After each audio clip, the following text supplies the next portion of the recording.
Welcome to the Big Time Strength Podcast, featuring small school strength coaches making the big time where they're at. I am your host, Gage Rozier. Today's episode is sponsored by TeamBuildr. TeamBuildr provides strength conditioning software to athletics programs around the country. Whether you write your own programs or want access to over 100 templates, TeamBuildr can make your program more efficient, more accountable, and smarter when it comes to measuring your team's effort in the weight room. Visit their website and start a 14-day free trial at TeamBuildr.com. Thank you for listening, and I hope you enjoyed today's episode. Hey guys, thanks for tuning in today to the Big Time Strength Podcast. I am excited to have on a friend of mine who's been in the industry kind of same time as I got into it, Coach Matt Smith. We interned together at Northwest Missouri State University, and it's been a pleasure to know Matt. He's been doing a lot of different things over the past few years, and currently he's kind of doing his own thing down in Kentucky, running his own business called Premier Strength and Performance, as well as doing some stuff on the side where he's running some camps and doing some stuff, coaching up kids. But, Coach has done an amazing job. He's a great listen to here, brings a lot of cool stuff this episode throughout his journey in strength conditioning. And he has his own podcast as well. He's getting started, which I think is awesome. And he kind of plugs it towards the end of the episode, and we've hooked that up in the show notes as well. So I hope you enjoy Coach Smith today. Again, really appreciate him coming on. All right, guys, today's resource review, as always, is sponsored by Optimum Nutrition Athletic Program. Protein is key to muscle recovery, and Gold Standard 100% Whey, the world's best-selling whey protein powder, provides 24 grams of protein that mixes easily using just a glass and a spoon. Gold Standard 100% Whey is made in Optimum Nutrition's state-of-the-art facilities in Aurora, Illinois, and is banned substance tested by Informed Choice. Through their program, you can also get Pro Gainer for big athletes looking to become even bigger and ready-to-eat protein snacks, including protein crisp bars, cake bites, protein wafers, and protein almonds. After dominating the sports nutrition industry for over 30 years, newly created Optimum Nutrition Athletics brings that same trust and quality that knows how to put convenient options for protein in the hands of athletes who desire to become bigger, stronger, and better at their sport.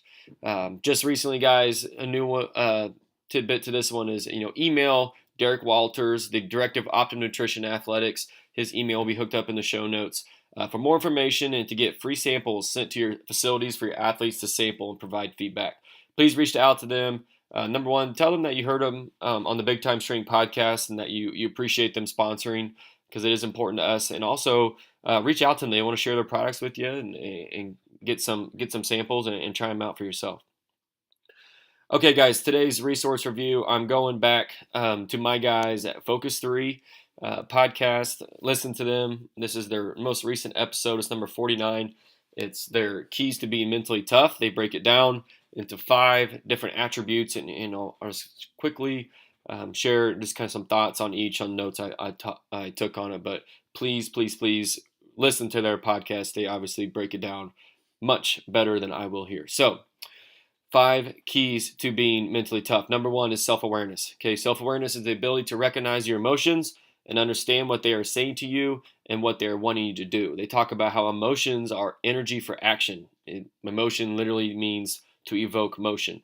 So some emotions need to be acted on, some don't. And it's important that mentally tough people have a really good self-awareness of what their emotions are going on and what they're telling them to do. That leads to the second attribute, number 2, situation awareness. Okay, that's the ability to respond to a situation in an effective way. Okay, the key to situation awareness is to see it with clarity and courage. Okay, your ability to respond to any situation is only going to be as effective as the clarity in which you see the situation. Okay, so they talk about putting those first 2 attributes together. Number 1, you got to be very clear on the emotions that you're feeling, and then be able to apply them to the situation. And whatever emotion you're feeling, does it need to be acted on or does it not need to be acted on to get the outcome that you want? That is situation awareness. Question kind of a process to think about with this, I hope, within their E plus R equals O format is, number 1, when you're confronted with a strong emotion, you got to press pause and gain clarity. So think, what outcome do I want? What event do I have? Or what emotions am I feeling? What response do I need? What does this situation require of me? I think those are great questions to think about as you're responding to situations. All right, attribute number 3 is discipline at defining moments. Okay, this is the ultimate test of mental toughness, is the choice you make in those defining moments when how you feel does not align with what you need to do. This is great for our athletes in the weight room. It's early morning workouts. They know there's work to be done. They know there's goals they need to hit. They're tired. Mentally tough athletes can bring the energy no matter what, even if they're a little bit tired, regardless of how they feel. Okay, you can either focus on how you feel or what you need to do. And mentally tough people focus on what needs to be done. Attribute number 4, create the energy required for the action you need. You have to have the technique you have to have some type of technique to create the mindset, attitude, mental energy that will empower you to do what the situation calls for, to be able to act in those discipline, those defining moments. All right, last one, guys. Attribute number 5 is how to get out of a negative emotional state into a positive one. So it's the ability to have a good attitude when you're in a bad mood, for example. Okay, so how to do this is they talk about how to manage your focus and your self-talk. We focus on things, we tell our stories about these things that evokes motion or emotions in us and ends up being our behavior and producing results. So they give a lot of really good examples on how to talk to yourself and be in a positive, productive way, which will lead to positive, productive behavior. All right, guys, again, I don't want to get too far into it. Check it out. I will link it up on the show notes. Real quick, attributes to mental toughness: self-awareness, situation awareness, discipline at defining moments, create the energy required for the action you need, and get out of a negative emotional state and into a positive one. All right, guys, really excited for Coach Matt Smith here. Hope you enjoy the show. Please reach out to them with any questions you have. Enjoy. Hey, Coach Matt Smith, I really appreciate you coming on the Big Time Strength Podcast. I'm really excited about this one. Why don't you get us going by giving us a little background of your journey through strength conditioning so far? Gage, brother, thank you so much for having me on. A little bit about my background. So I graduated from University of Central Missouri. There I worked with the football team. Wanted to be a football coach for the longest time. There I did kind of help out with the football operations in my undergrad for about a year or so. Then I fell in love with the weight room. Coach Sean Teeter, he showed me the weight room. He showed me collegiate strength and conditioning, and I said, oh my gosh, you guys can wear shorts and you guys get to yell at people and lift weights all day and get paid for it. This is awesome. So I'm all in. And he showed me some Westside videos. He showed me a Dave Tate video. He showed me some, Matt Rhodes lifting. I'm like, I'm all in. This is what I want to do for the rest of my life. Went from there, went to Northwest Missouri State University, where I worked under Joe Quinlan, where I got my master's degree. Learned a tremendous amount from Joe. There, Joe taught me everything from the band training to how to run a room to just a little bit of about everything. So I owe a lot to Joe. He took a chance on me when not a lot of other people would take a chance on me, and I was young, dumb, and didn't really know a lot about strength and conditioning, to be honest with you. I just knew how to lift weights really heavy. From there, I graduated, and for about 6 months, I was kind of out of the profession. I had some surgeries. I was getting married. My wife had a pretty huge knee operation. So really, I didn't, know what I was going to do. I knew I still wanted to be a part of coaching and still strength and conditioning. And at the time, I was working at Farmers Insurance, making buku money, having a great time doing that. But, the back of my mind, I'm like, I want to be a coach. I still want to do strength and conditioning. I still lifted. I still talked, to people like yourself and Joe and people, in between that too, I did an internship at University of Kentucky football, which was a huge growth point for me in my background of learning how, speed and just high-level athletes and being able to lift like that with people like Coach Ed, Coach Mack, Coach Chris, and Coach Hill. So, thankful to them. But just kind of get back. That for profession, working at Farmers, and hit an email up to Trevor Love, who at the time was at Mid-America Nazarene football. And I'm like, well, this guy works for the 49ers. He's probably got a lot of connections. Maybe he could, I can intern for him in the morning times before I go do my 9-to-5 job. And from there, maybe he can hook me up with a job after that, or, I could just learn from him basically. And that's when I really found my true love and passion for strength and conditioning, being a physical preparation coach, learning the meticulous things on running a room and stuff like that. So Trevor was a huge testament to me as being a coach. We actually had a conversation, which, I don't think he would care me kind of sharing with this, but, he said he wasn't even going to respond to my email because, he just kind of thought that maybe this wasn't something that I was really too passionate about. And then after being able to speak with me, he said, I could really tell that you wanted to learn and kind of grow as a coach. So I interned with him through the football season, and Trevor then took another position. And I kind of knew that Coach Wilmer was going to call me and say, hey, Matt, I want you to be just the interim head guy at Mid-America for their football program. And sure enough, a day later, he gave me a phone call, and I already had the whole spring laid out in front of me as if I was going to be coaching those guys. So just kind of being prepared for that, which is a really big deal for me. So I was there for about 3 months until my contract ran up, and Coach Wilmer, he ended up leaving the position as well.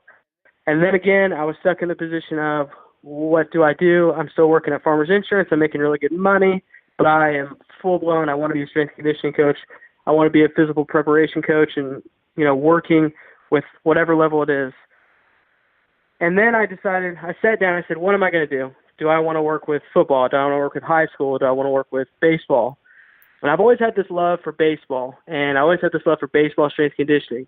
And I had been following Coach Nick White at Coastal Carolina for a long time on Twitter. Loved his stuff. And I said, where am I lacking as a coach? I've worked with a lot of football.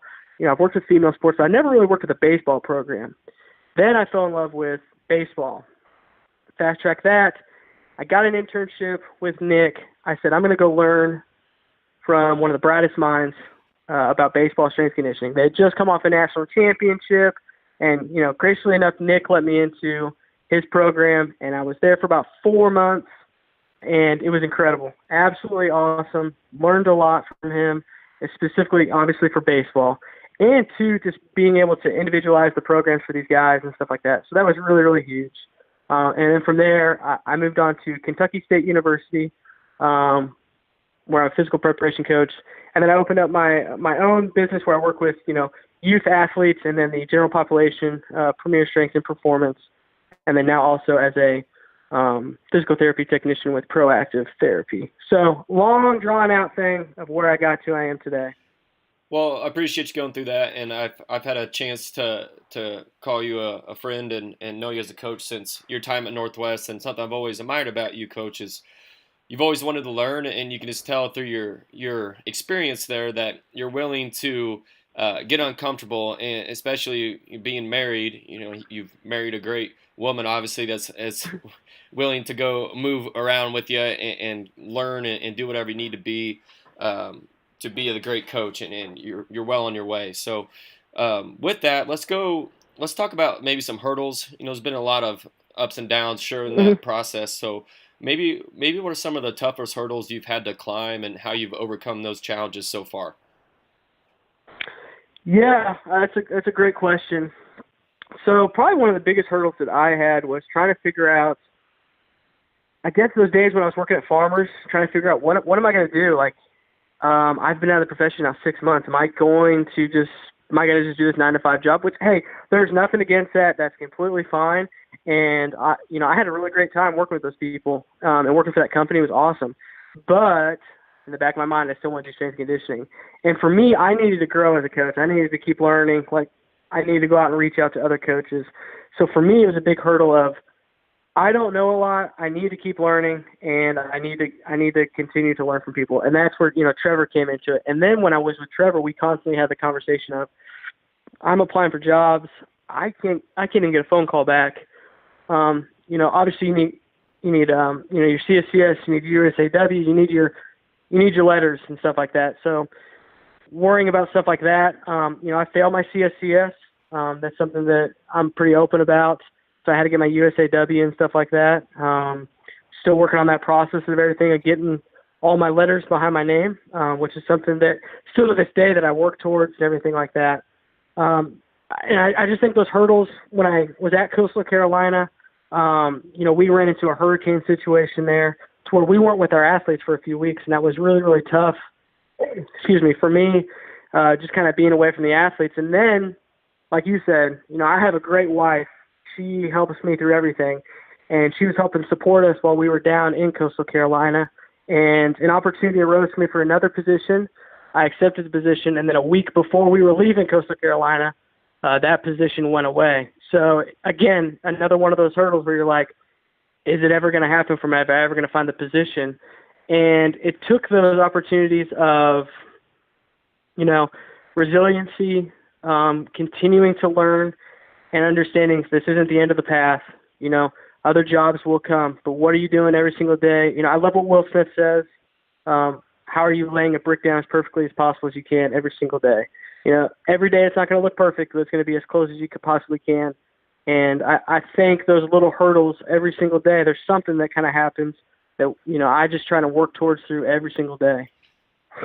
I love it. I love a lot of things you're saying there, Coach. And, we've had a lot of opportunities to learn from a lot of coaches. And I always say with Coach Quinlan there at Northwest, and I know you've had a great opportunity to learn from other coaches as well, is how he builds leaders and team camaraderie. I think is a huge thing, and I know this is something you wanted to talk about a little bit. So maybe what are some of the ways that you've been able to do that and learn from other coaches on how to build that team camaraderie and develop leaders? Yeah. So Joe was huge and instrumental in that and being a leader, just a leader of men.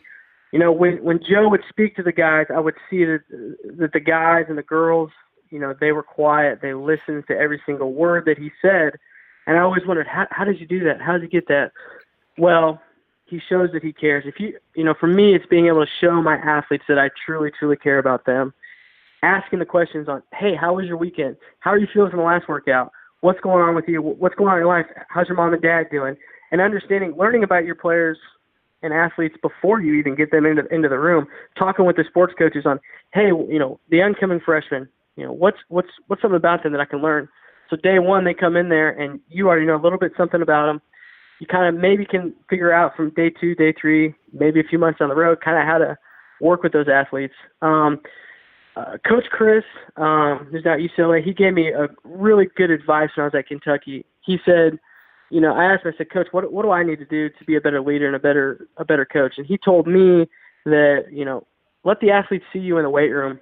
Let the athletes know that you care. So for me, I took that as I need to be in the weight room doing exactly what, these guys and girls are doing. I'll never program something for an athlete that I've never done myself. And I learned that the hard way. I remember one time I was not really good at doing the snatch, and I tried to teach a snatch, and I was terrible at demoing it.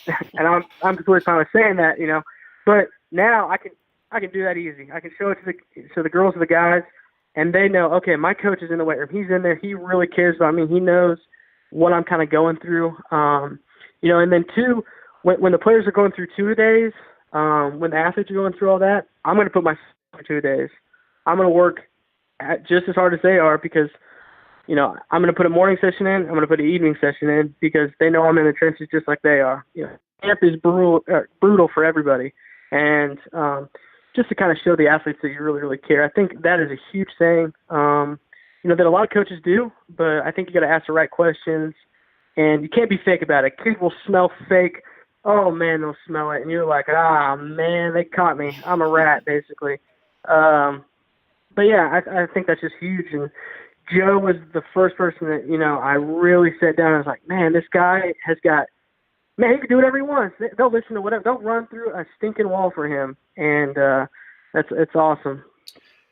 I love it, Coach. That's great stuff there, and I really appreciate you chiming in on some of those things. So let's talk a little training with a lot of our questions here the rest of the show. What is your training philosophy? How are you getting things done? Yeah. So like everybody, I feel like it's changing all the time. When I first, like I said, got into strength and conditioning, I was really big into West Side stuff, really big into the conjugate method. I loved it. I think number one overall, strength trumps everything. Athletes got to be strong. I think that's the first thing you have to look at in your programming, your speed, all that. You got to be strong. For me, it's kind of shifted more towards, I still love the conjugate method stuff. I used to love the 5-3-1 stuff. So kind of leans more towards that 5-3-1 stuff here as of late. But Trevor really opened me up to was Charlie Francis. Charlie Francis has been a huge resource, and listening to what he has to say. And then two, listening to what other coaches and some of the strongest people in the industry have done. Recently, I've had the privilege of speaking with Matt Rhodes over the last couple months over at Moorhead, and listening to his process of when he was getting ready for, to lift 1,000 pounds. And, looking at his programs and saying, what is he doing that is creating these athletes to be, injury resilient, because injuries are number one. We want to keep them strong, and then, we want to keep them injury free and stuff like that. So what is he doing? I listen to podcasts all the time of Buddy Morris. I think Buddy Morris is a huge resource that every coach should be listening to. That's just my opinion.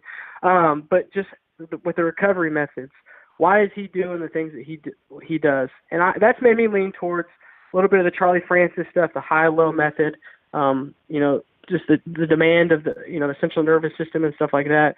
And then just getting our kids absolutely strong and pounding. I learned this from Nick, pounding the fundamentals of the basics. We are going to do the best push-up possible. We are going to do the absolute best pull-up possible. We're going to do the best body weight squat ever. And then we are going to progress from there. We're going to do the best barbell squat that we possibly can. And I think the other thing is, too, with that is not every athlete is the same. Every athlete's going to squat differently. All we care about is the pattern. I care about, because you can do a squat pattern with a barbell squat, you can do it with the front squat, you can do it with a body weight squat. I care about the pattern. Sometimes a kid, he might not be great for a barbell squat or a back squat. All right, I'm going to do a front squat with him. So I've really leaned towards, like I said, hammering those basics. I think too, I heard this from Buddy, and it's really helped me being a coach, creating awareness with those kids, and that cognition comes, and then the motor learning comes with the athletes. So we want to make sure that we're keeping them aware on where their body is, what's the body awareness at, where are they at, so then they can understand and create good motor learning, so that we have the best movement that we possibly can with the athlete. For me, I've found just a little bit of everything that I like. It's a huge melting pot of a lot of different things. I used to be married to just conjugate method, and it worked. It was awesome. It was great. But there were little holes where I said, oh man, maybe I can do a little bit better on that. Maybe I can look at this. And I look back at my old programs and I go, oh man, what in the heck was I thinking? I have no clue what I'm doing. And then there's still some days where I'm like, maybe I still don't know what I'm doing. But going and visiting other coaches, like I said, looking at what they're doing, and then saying, well, my program's really not that much different than them. We're getting strong. We're running. I do a ton of sprint work. I think sprinting is huge with kids. I think sprinting is massive. Using the prowess edge, the resistance as well. I think that's massive, working with the kids and stuff like that. And again, like I said, hammering the basics. We're going to do everything perfect from a basic level, and then we're going to progress forward from there. So you mentioned sprinting a little bit. I'm just curious, where do you fit that within your weekly training program? Yeah. So before every single training session, we are going to do something fast. Cool. We're going to do something with speed. Every single session, we're going to do speed. Let's go Monday, Wednesday, Friday, for instance. Monday, I'm going to have a linear speed day where we're just going to do full-on sprints. We're going to sprint on Monday. Wednesday, we're going to do a resisted sprint. Maybe it's a prowler, something like that. And then on Friday, we're going to do kind of like a wave system, basically, like a tempo run kind of thing. So that's where my sprint. We're going to sprint. We're going to do our first speed movement of the day every single time. Monday, Wednesday, Friday, Monday, Tuesday, Thursday, whatever that is, because we need to have people move. I learned that from Joe too, just how important it is to have athletes being able to move. They've got to be able to move. If you can't move, you can't play your sport. So I think that's absolutely massive. So it'll go the first thing in my workouts is going to be that speed movement. Yeah, I was curious on that because we're going to try to add a little bit more sprint work and change of direction work within our programs here. But as you know, it's tough with you got 12 teams and a certain block of time to try to find time to hit all rocks you got to hit. It can be a challenge, but I think we can, for 5, 10, 15 minutes every day, hit some of that stuff. So I'm just curious on kind of how you fit that in your week. So, Coach, tell me a little bit, you're obviously dedicated to learning. What are you excited and about learning and improving on the next year as a coach? Yeah, so for me, I want to get a little bit better kind of just at the leadership roles, like we kind of discussed a little bit earlier. I'm reading a lot of books here lately, just kind of just about being a leader and being, just a better man, as just to say, kind of stuff like that. Other things, not as far as that side of the coaching side, but as far as the training side, I'm excited to learn just more about, the Charlie Francis, the high-low system.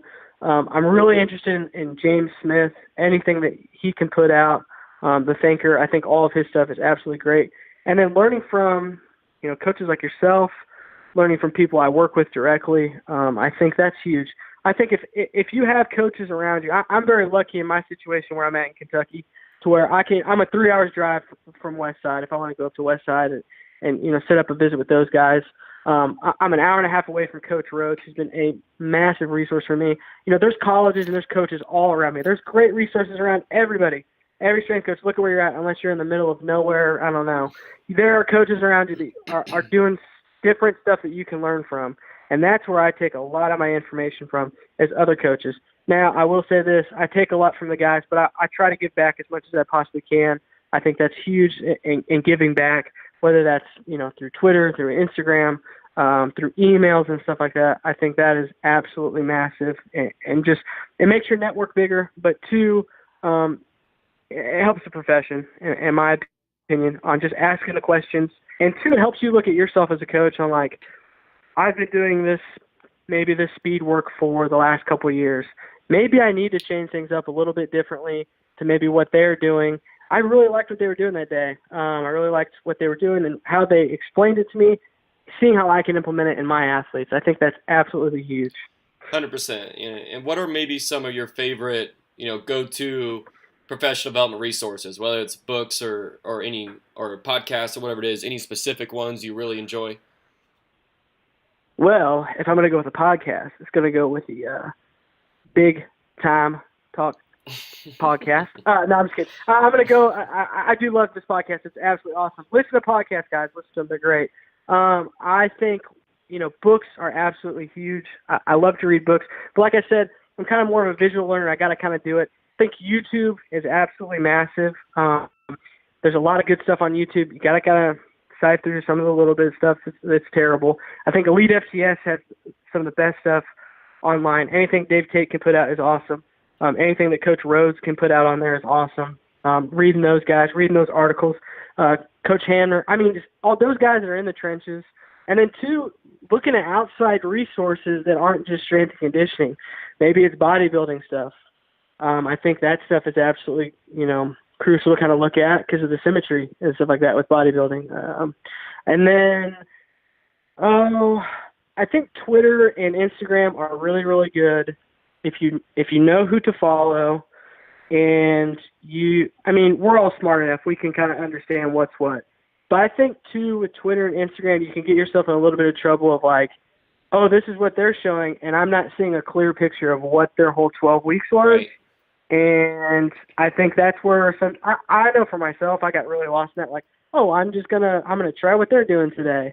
Oh, well, that did not work out. So I think those are absolutely really great resources if you know how to use them. I think there's so many resources out there. It's incredible. It's amazing, and it's awesome. And again, like I said, I know I said it again 100 times. Go out and visit coaches, call coaches, talk to coaches.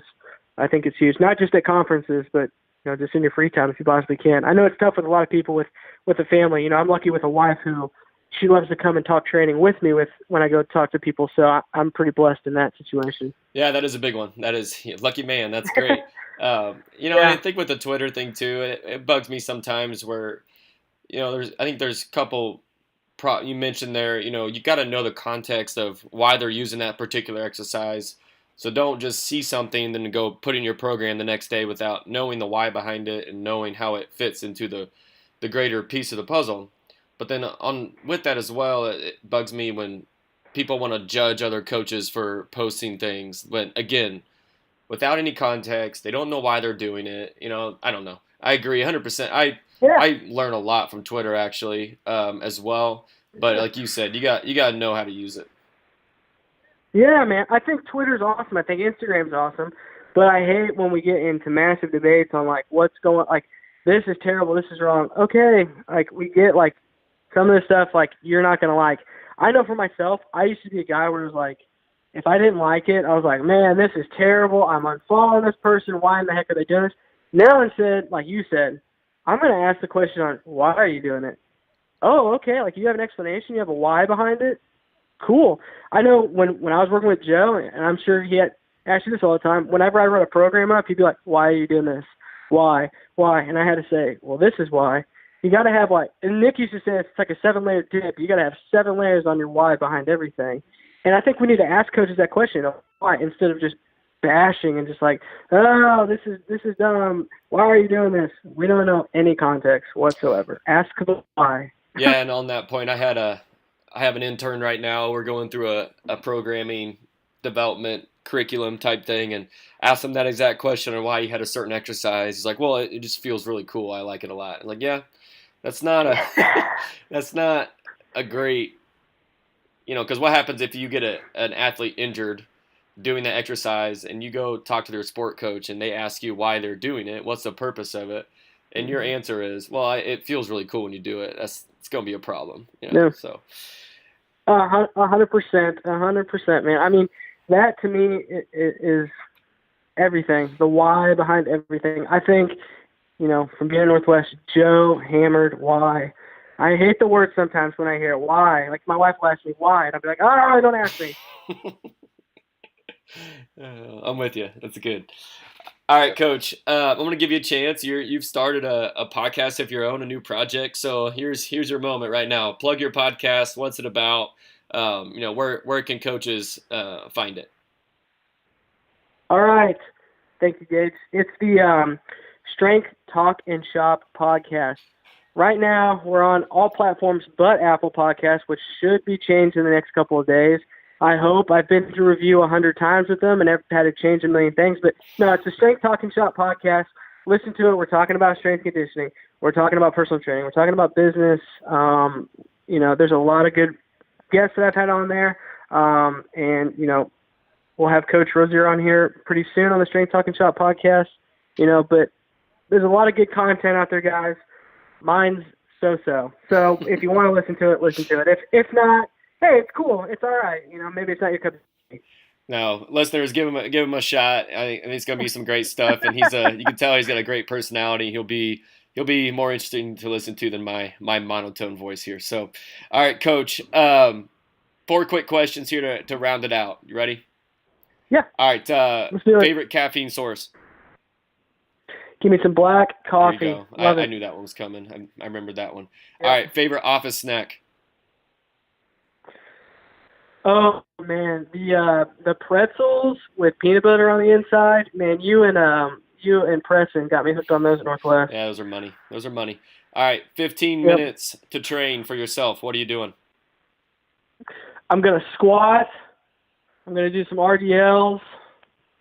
Might do a little bit of sprint work in there too somewhere. All right, Coach. Last one. Who's another small school coach that you know of who just does a great job and we should look into? Derek Berry, he is the high school strength coach, head strength coach at Turpin High School. It's in Cincinnati, Ohio. He works also with Ignition out of Cincinnati. Derek, him and I interned together at Kentucky, and he is awesome. He has done some crazy stuff on Excel. His Instagram is awesome. Great guy. Everybody should follow and listen to him. Coach Derek Berry. Perfect. Hey, Coach. Really appreciate you coming on. You're doing great things, and you're bringing a lot to the industry as well. And I really appreciate you coming on. We will hook up all your contact information and your podcast information in the show notes, and Keep doing what you're doing down there, man. Keep killing it, and we'll talk to you soon. All right. Thank you, Coach. Thank you for having me on, and stay strong.